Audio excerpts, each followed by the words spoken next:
దేవునికి స్తోత్రము కలుగునుగాక. హల్లెలూయా. ప్రియమైనటువంటి దేవుని పిల్లలారా, ఇప్పటి వరకు మారు మనస్సు అంటే ఏమిటి అనేదాన్ని మీకు నేను తెలియజేస్తూ వస్తున్నాను. అందులో అబద్ధాన్ని, లంచాన్ని, బూతులు, సోదె, శకునాలు, ఆచారాలు, వేషధారణ వరకు మీకు తెలియజేశాను.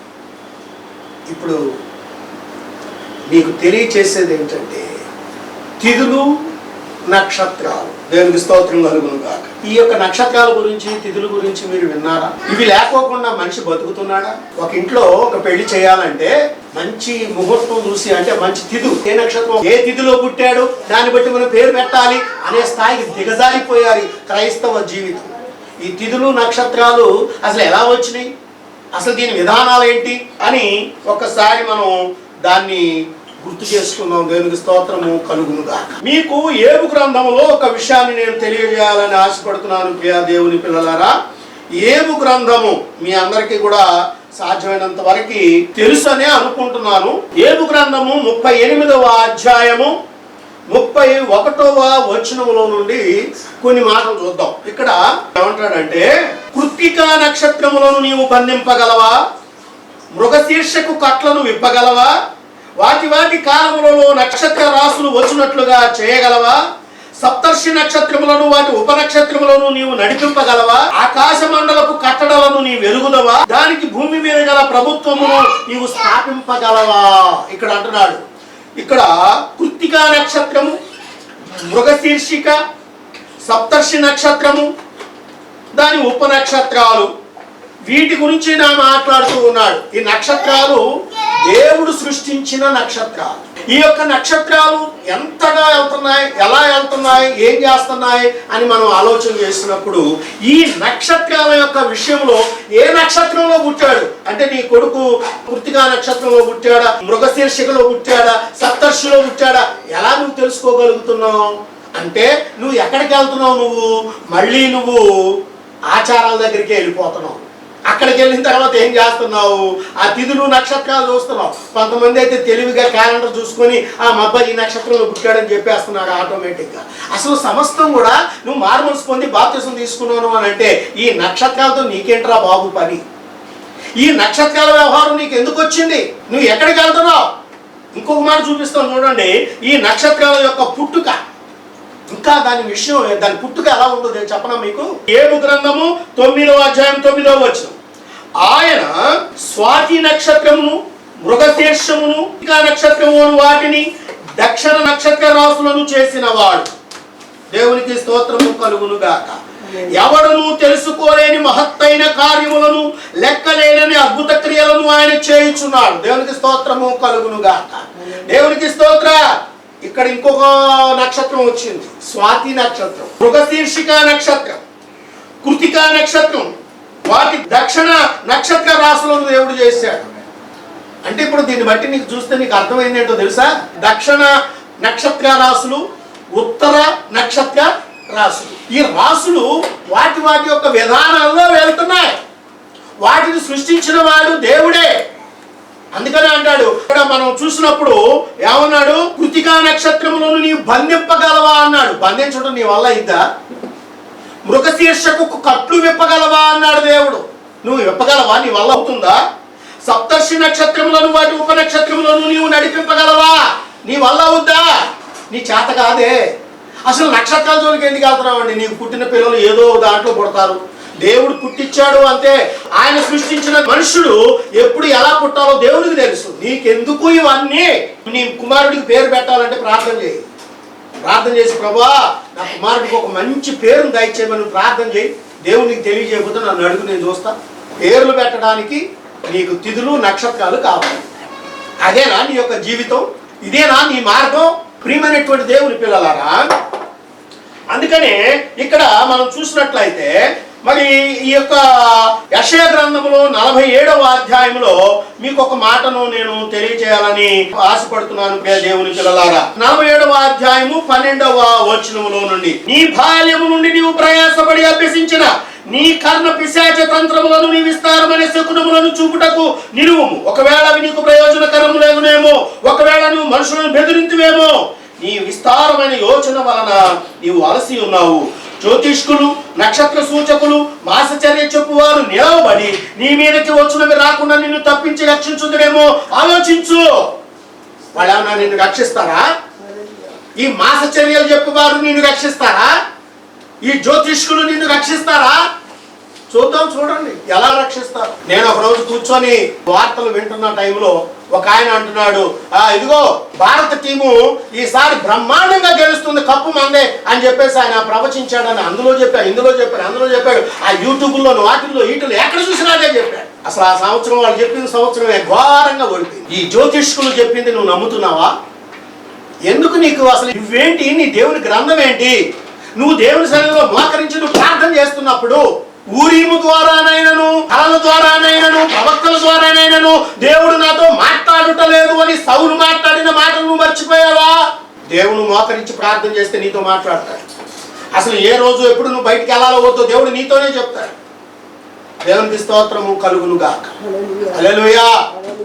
దేవుని పిల్లలారా, 1995 సంవత్సరంలో నేను నా భార్య కలిసి సింగనగర్ అనేటువంటి ప్రాంతానికి మేము బయలుదేరి వెళ్ళాం. అక్కడి నుంచి మేము బయలుదేరి సైకిల్ మీద వస్తూ ఉన్నాం. అలాంటి సమయంలో మాతో ఒక విషయాన్ని ఒక ఆయన చెప్పాడు. ఆయన పాస్టర్ గారు తుమ్మలపల్లి కళాక్షేత్రంలో ఒక బ్రహ్మాండమైన మీటింగ్ జరుగుతుంది, మంచి భోజనాలు కూడా పెడుతున్నారు సార్, ఎలాంటి సార్ అక్కడ అది ఇది అని అన్నా. నేను సైకిల్ బయలుదేరాను, బయటికి వెళ్తా ఉన్నాను. మా పాస్టర్ గారు అందరూ సైకిల్ మీద కూర్చొని, అయ్యగారు మనం కూడా వెళ్దామండి అయ్యగారు అని అంది. నా మనసు ఎందుకనో అంగీకరించట్లేదు. వెళ్ళకూడదు అనుకుంటున్నాను. ఇది నిజముగా నా యొక్క జీవితంలో జరిగిన అద్భుతమైనటువంటి కార్యం ప్రియ దేవుని పిల్లలారా. ఇది నేను మీతో పంచుకుంటున్నాను ఈ రోజున. ఆ సైకిల్ మీద వెళ్తా ఉన్నాం, కానీ నా సైకిల్ ముందుకు నడవటం లేదు. మోగే బెల్లు ఆగిపోయింది, చీకటి పడింది, ఆ బెల్లు మోగట్లేదు. నేను సైకిల్ దొక్కాలి. సింగనగర్ నుంచి తుమ్మలపల్లి కళాక్షేత్రానికి బలవంతంగా వచ్చాం. ఏరా అక్కడికి వచ్చిన తర్వాత మేము చూస్తే అక్కడ ఏముందయ్యా అంటే, అక్కడ ఒక ఆయన చనిపోయాడు, ఒక ప్రముఖుడు. ఆయన క్రైస్తవ బిడ్డే. ఆయన చనిపోతే ఆ తుమ్మలపల్లి కళాక్షేత్రంలో మీటింగ్ పెట్టి దినం భోజనాలు పెడుతున్నాడు. ఏరా మేము చూస్తే అందరూ అదే చెప్తా ఉన్నారు, అయ్యా భోజనాలు అన్నారు. నా దిగచవట్లు కొట్టుకొచ్చినాయి. అమ్మో ఇక నేను ఇక్కడ ఉండకూడదు అనుకొని సైకిల్ తీసుకొని బయటకు వచ్చి సైకిల్ ఎక్కాం.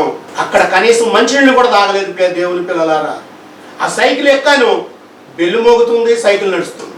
దేవుడే దానికి బ్రేక్ వేసాడు, నువ్వు వెళ్ళొద్దు అని చెప్పాడు. కానీ అయినా నేను బలవంతంగా వెళ్ళడానికి కారణం కూడా ఏంటంటే, నా భార్య కళ్ళారా దాన్ని చూడాలి. దేవునికి స్తోత్ర. ఎందుకంటే విశ్వాసి అయిన భార్య ఆ యొక్క సంఘానికి వెన్నెముక లాంటిది. ఆమె కూడా అన్ని తెలుసుకుంటేనే నిజముగా బైబిల్ ఇదే చెబుతుంది కాబట్టి మీరు ఇదే నడవాలి. నా భర్త ఏకఛత్రాధిపత్యంతో నడుస్తున్నాడు, ఆయన ఒక నియంత్రణలో ఉన్నాడని 10 మంది చెప్తే ఆ మాటలు ఆమె చెవికి కూడా ఎక్కువ. ఎందుకో తెలుసా? ఆ గ్రంథాన్ని బట్టి నా భర్త నడుస్తాడు అని తెలుస్తుంది, గ్రంథాన్ని బట్టి ఆయన బోధిస్తాడు అని తెలుస్తుంది, గ్రంథాన్ని బట్టి మా యొక్క జీవితం కొనసాగబడుతుంది అని తెలుస్తుంది. విశ్వాస జీవితంలో ఎదగడానికి ఫలింపు కలుగుతూ ఉంది. మరి నువ్వేం చేస్తున్నావు? తిథులు నక్షత్రాలను పెట్టుకొని వెళ్తావు. ఓ మంచి ముహూర్తం చూశారు, మంచి నక్షత్రంలో పుట్టాడు, మా అబ్బాయికి మంచి పేరు పెడదాం అనుకున్నారు, పేరు పెట్టాడు, పేరు పెట్టిన సంవత్సరానికి చచ్చిపోయాడు. నువ్వేం చెప్పగలుగుతావు? ఇవన్నీ జరుగుతాయి అనుకుంటున్నావా? మానవుడు తన తృప్తి కోసం లేక తనకున్న బలహీనతలను కప్పిపుచ్చుకోవడం కోసం చేసేటువంటి ప్రయత్నాలు మాత్రమేనని నేను మీతో తెలియజేస్తున్నాను ప్రియా దేవుని పిల్లలారా. అందుకనే అంటున్నాడు, కొరింథీయులకు రాసినటువంటి మొదటి పత్రిక 1వ అధ్యాయము 20వ వచనాన్ని ఒక్కసారి మనం చూసినట్లయితే ఇక్కడ ఒక మాట అంటున్నాడు. ఏమని? జ్ఞాని ఏమాయను, శాస్త్రి ఏమాయను, ఈ లోకపు తర్కవాది ఏమాయను, ఈ లోక జ్ఞానమును దేవుడు వెర్రితనముగా చేసి ఉన్నాడు కదా. ఈ లోక జ్ఞానం దేంతో చేశాడంట? దేవుడు వెర్రితనంగా చేశాడంట. నీ జ్ఞానం ఏమైపోయింది? ఎక్కడికి పరిగెత్తింది అది? ఈ లోకపు తర్కవాది ఏమైపోయాడో ఒక్కసారి ఆలోచించి, నువ్వు దేవుని యొక్క గ్రంథంలో ఉన్న జ్ఞానాన్ని మాత్రమే అనుసరించాలి. ఈ జ్ఞానమే నీకు సమస్తమైనటువంటి నీ యొక్క జీవితానికి మూలాధారం అవుతుంది. అది ఈ జ్ఞానాన్ని విడిచిపెట్టి లోక జ్ఞానం వైపు ఎందుకు పరుగులు పెడుతున్నావు? ఈ లోక జ్ఞానం ఏమాత్రం కూడా నీకు మంచిది కాదు. ప్రియ దేవుని పిల్లలారా, ఈ యొక్క తిథులు, ఈ నక్షత్రాలు, ఇవి ఏవి కూడా నీకు ఉపయోగకరమైనటువంటివి కావు. దేవునికి స్తోత్రము కలుగునుగాక. హల్లెలూయా. చూడండి ప్రియ దేవుని పిల్లలారా, ఈ తిథులు నక్షత్రాలు వీటి వలన ఏమాత్రము కూడా నీకు ఉపయోగం కాదు. దీనిలో నుంచే పుట్టింది ఈ దినం భోజనాలకు వెళ్ళటం అని. దినం భోజనాలు ఏంటి? తిథులు నక్షత్రాలు దినం భోజనాలు. చూడండి, మనం తినొచ్చా తినకూడదా? చాలా మంది అంటాడు అది తినొచ్చు. చూడండి, ఇక్కడ ద్వితీయోపదేశ కాండము 26వ అధ్యాయము 14వ వచనంలో నుంచి ఒక మాట చూద్దాం. ఇక్కడ నేను అశుచిగా ఉండగా దానిలో కొంచెమైనను నేను తినలేదు, అపవిత్రుడనై ఉండగా దానిలో దేనిని తీసివేయలేదు, చనిపోయిన వారి విషయమై దానిలో ఏది నేను ఇయ్యలేదు. నా దేవుడని యెహోవా మాట విని నీవు నాకు ఆజ్ఞాపించినట్లుగా సమస్తమును జరిపి ఉన్నారు. నీ పరిశుద్ధాలయముకు ఆకాశములో నుండి చూచి నీ జనులైన ఇశ్రాయేలీయులు పాలు తేనెలు ప్రవహించు దేశమున అని నీవు మీ పితరులతో ప్రమాణం చేసినట్లు మాకు ఇచ్చిన దేశమును ఆశీర్వదింపుము అని చెప్పవలెను. దేవునికి స్తోత్రము కలుగును గాక.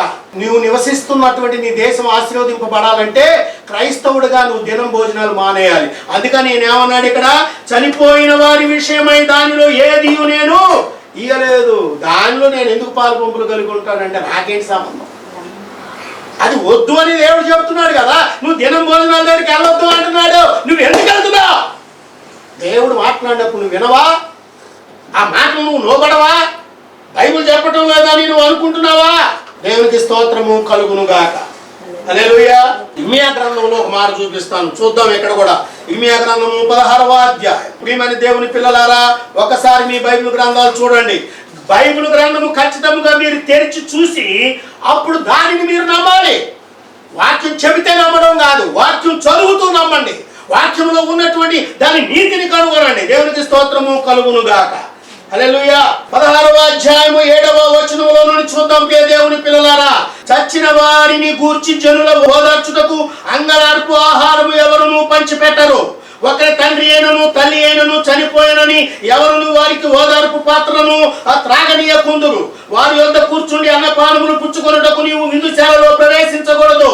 సైన్యములకు అధిపతి ఇశ్రాయేలు దేవుడని యెహోవా ఇలాగు సెలవిచ్చుచున్నాడు. మీ కనుల ఎదుటనే మీ దినములలోనే సంతోష ధ్వని, ఆనంద ధ్వని, పెండు కుమారుని స్వరము, పెండు కుమార్తె స్వరము ఒక చోట ఈ చోట వినబడకుండా మాన్పించేదను. అసలు ఆ విందుశాలలోకే వెళ్ళొద్దని దేవుడు చెబుతున్నాడు. తింటున్నావా? అసలు నీకు అర్థమవుతుందా?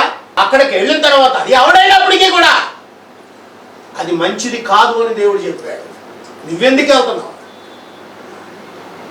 క్రైస్తవుడిగా అది నీకు మంచిది కాదు.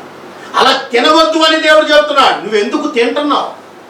ఎందుకు? దానికోసం ఒక పూట గడుస్తుందనే, ఒక పూట గడిచిపోతుందిలే, ఈ పూట మా ఇంట్లో బియ్యం మిగిలిపోయినాయిలే, ఈ పూట కూరగాయలు మిగిలిపోయినాయిలే, ఈ పూట నూనె కారం అన్ని మిగిలిపోయినాయిలే, ఆ ఇంట్లో మా గ్యాస్ ఈ రోజు సేవ్ చేస్తానులే అనుకుంటున్నావా?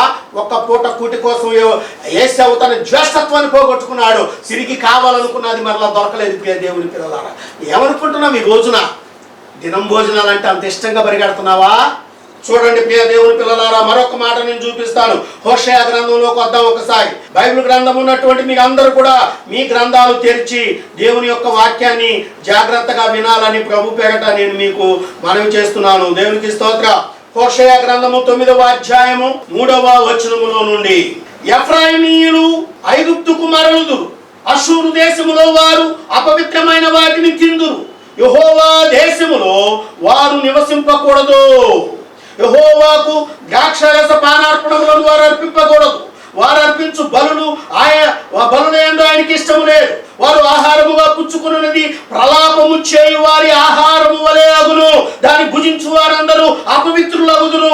తమ ఆహారమును తమకే సరిపడును గాని అది యెహోవా మందిరములోనికి రాతగదు. దేవునికి స్తోత్రము కలుగును గాక. ఇలా సేవకుడు ఆ దినంబో తిని గుళ్ళోకి వచ్చి బలిపేట ఎక్కి వాక్యం చెప్పేస్తున్నాడు. వీడు సేవకుడా? ఆ వాడి మాటలు మీరు వింటున్నారా? ఇది దేవుడు చెప్తున్నాడా? దేవుడు నీతో ఏం మాట్లాడుతున్నాడు? ఇది తగదు, తినతగదు, దేవుని మందిరంలోనికి తగదు అంటున్నాడు ఆయన. ఆ విషయం నువ్వు గుర్తులేదా? దినం భోజనాలకు ఎగబడుతున్నటువంటి ఓ క్రైస్తవ సమాజమా, ఇంకా నువ్వు బాగుపడకపోవడానికి ఇదే కారణం. దేవుని ఆశీర్వాదాలు నీ ఇంటి మీదకి ఎందుకు రావట్లేదో తెలుసా? ఇలాంటివే నీకు అడ్డంకులుగా ఉన్నాయి. నీ మారు మనసు పొందానంటే ఏంటనుకుంటున్నావు? నీ కళ్ళ ముందు అద్భుతమైనటువంటి పంచభక్ష పరమన్నాలు ఉన్నప్పటికీ కూడా అది తినకూడదని దేవుడు చెప్తే దాన్ని పెంటతో సమానముగా ఎంచుకొని వెళ్ళడమే నువ్వు చేయాల్సినటువంటి పని. అందుకనే పౌలు గారు అంటున్నాడు, నేను సమస్తమును నష్టపరుచుకొని పెంటతో సమానముగా ఎంచుకున్నాను అన్నాడు. ఎందుకన్నాడో తెలుసా? ఇదిగో ఇది మారు మనసు అంటే. నువ్వు అక్కడ అడుగు కూడా పెట్టకూడదు. దేవునికి స్తోత్రము కలుగును గాక. హల్లెలూయా. కొరింథీయులకు రాసినటువంటి పత్రికలో ఒక మాట చూపిస్తాను. కొరింథీయులకు రాసినటువంటి మొదటి పత్రిక మళ్ళీ ఒకసారి చూద్దాం. చూడండి, కొరింథీయులకు రాసినటువంటి మొదటి పత్రిక 8వ అధ్యాయం 8వ వచనములో నుండి మనం జాగ్రత్తగా చదువుదాం. ప్రియ దేవుని పిల్లలారా, చూడండి, ఇక్కడ భోజనమును బట్టి దేవుని ఎదుట మనము మెప్పు పొందాం. తినకపోయినందున మనకు తక్కువ లేదు, తినినందున మనకి ఎక్కువ లేదు. ఆయనను మీకు కలిగి ఉన్నది ఈ స్వాతంత్ర్యము వలన బలహీనులకు అభ్యంతరము కలుగకుండా చూచుకొనుడి. ఎలాగనగా జ్ఞానము గల నీవు విగ్రహముల యందు భోజన పంక్తిని కూర్చుండగా ఒకడు చూచినేడలా బలహీనమైన మనకు సాక్షి గల అతడు విగ్రహములకు బలియపడిన పదార్థములను తినుటకు ధైర్యము తెచ్చుకొనును కదా. అందువలన ఎవని కొరకు క్రీస్తు చనిపోయానో ఆ బలహీనుడైన నీ సహోదరుడు నీ జ్ఞానమును బట్టి నశిస్తాడు అంటున్నాడు దేవుడు. నీ వల్ల ఎంతమంది నాశనం అవుతున్నారో తెలుస్తుందా? అందుకు నువ్వేం చేయాలి? ఇది తప్పు అని నువ్వు చెప్పగలిగే దమ్ము, ధైర్యం నీ దగ్గర ఉండాలి. ఎందుకంటే నువ్వే పూట గడుపుకునే మనిషివి. ఇక నువ్వే అక్కడ చెప్పగలుగుతావు. వీటిని ఏ విధంగా చెప్పగలుగుతావు? నాశనానికి పాత్రుడుగా మారుతావు. దేవునికి స్తోత్రము కలుగుతా.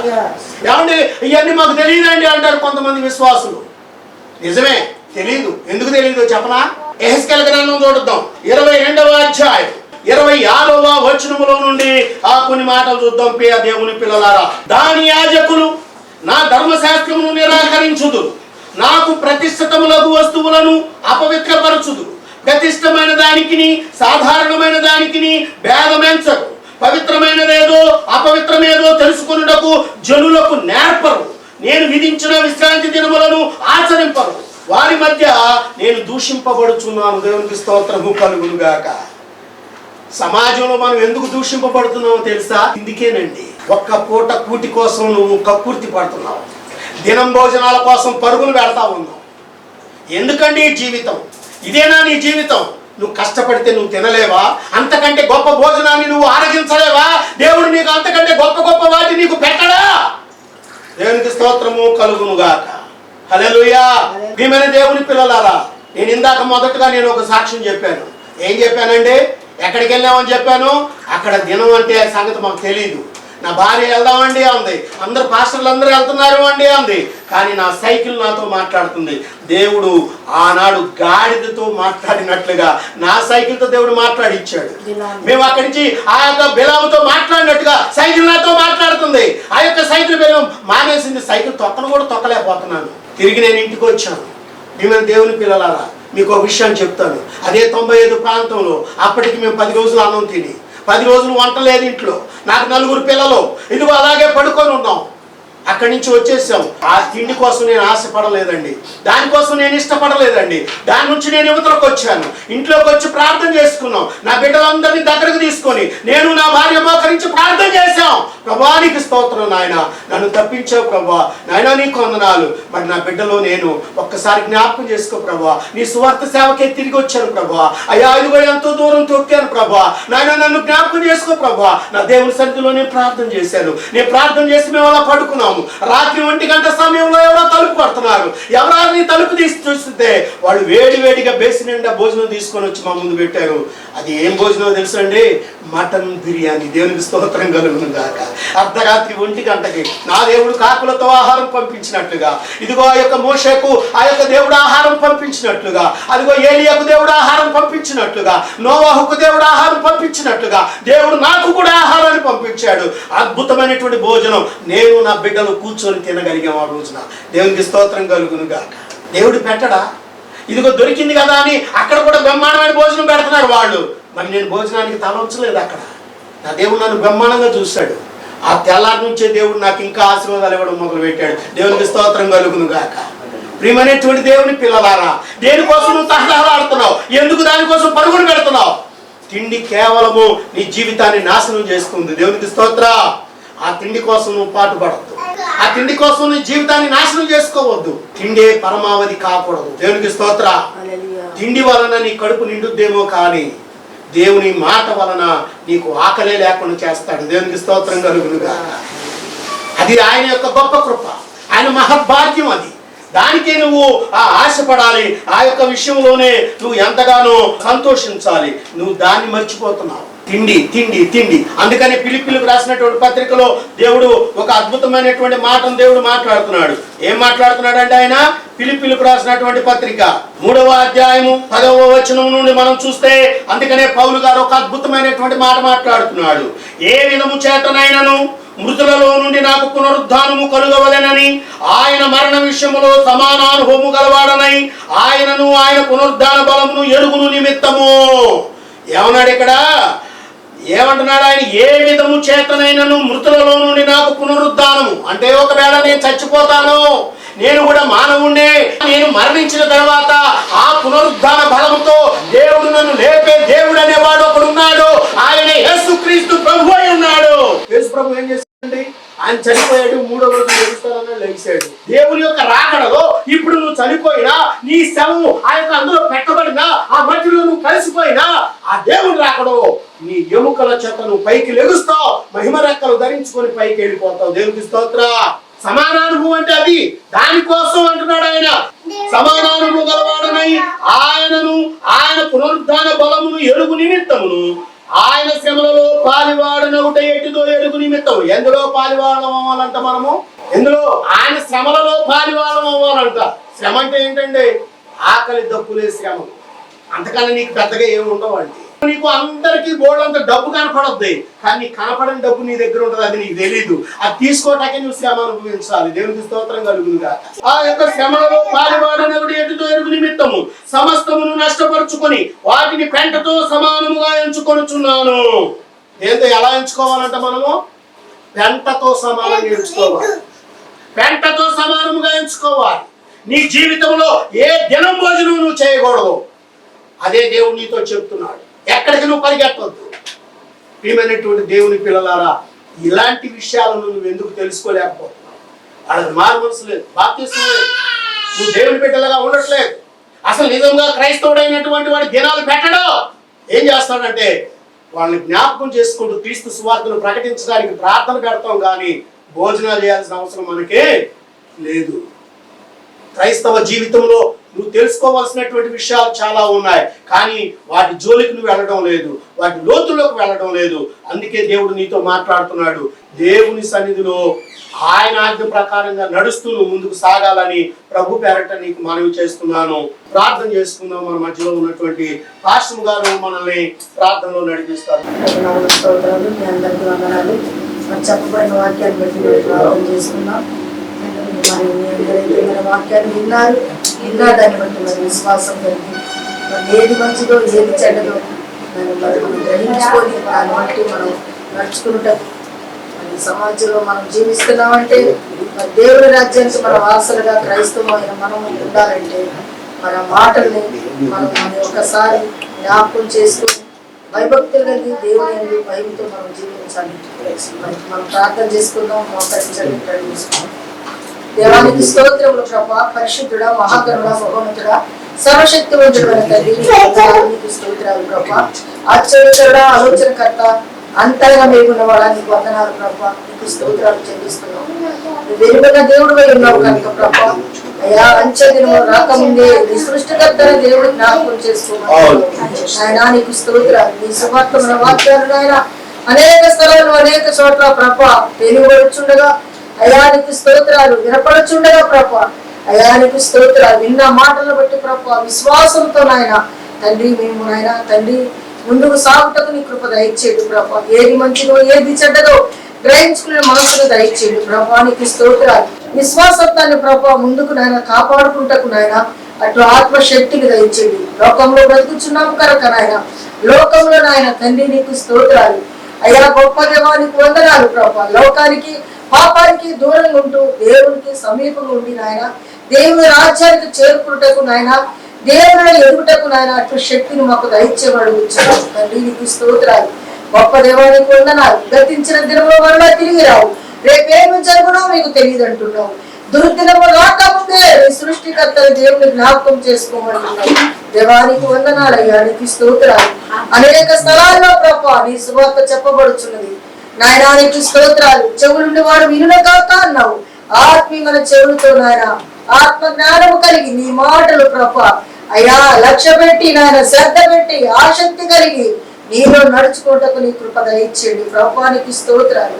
సమస్తము నాయన పెంటతో సమానంగా ఎంచుకొని నాయనానికి స్తోత్రాలు ప్రభ. నీ యందు నాయన ఆసక్తి కలిగే బిడ్డలుగా సహాయం చేయండి. దేవానికి వందనాలు ప్రభు. విడిచిపెట్టే దేవుడు కాదు. నీ సన్నిధికి వచ్చిన వారు సమస్త జనులారా మీరు నా యొక్కకు పిలుస్తున్నారు. చెప్పిన ప్రతి మాటని బట్టి ప్రభువానికి వందనాలయ్యా. మీ దాసుని మీరు జ్ఞాపకం చేసుకోండి. వ్యక్తపడిన వాక్యాన్ని ప్రభు ప్రతి వారు నాటబడినట్టుగా మీరు సహాయం చేయండి. త్రోవ కొట్టబడ్డ విత్తనములే కాకుండా, ముళ్ళ తప్పబడ్డ విత్తనములే కాకుండా, రాతి నేలపడే విత్తనములే కాకుండా ప్రభ మెత్తలు నేలపడి ఫలించినట్టుగా మీరు సహాయం చేయండి. దానికి నీరు కట్టి మీరు ఫలింపచేయండి. అనేక స్థలాల్లో ఇంకా వాడబడ్డకు నీ కృప దయచేయండి. ఈ దాసుని ఎత్తి పట్టుకోమని నీకే వందనాలు స్తోత్రాలు. త్వరగా మా కొరకు రానున్న యేసు పరిశుద్ధ నామములు అడిగి వేడుకుంటున్నాం తండ్రి. ఆమేన్. హల్లెలూయా. మీ అందరికీ వందనాలు. అందరికీ వందనాలు. మీ అందరూ మా కోసం ప్రార్థన చేయండి. ఆమేన్.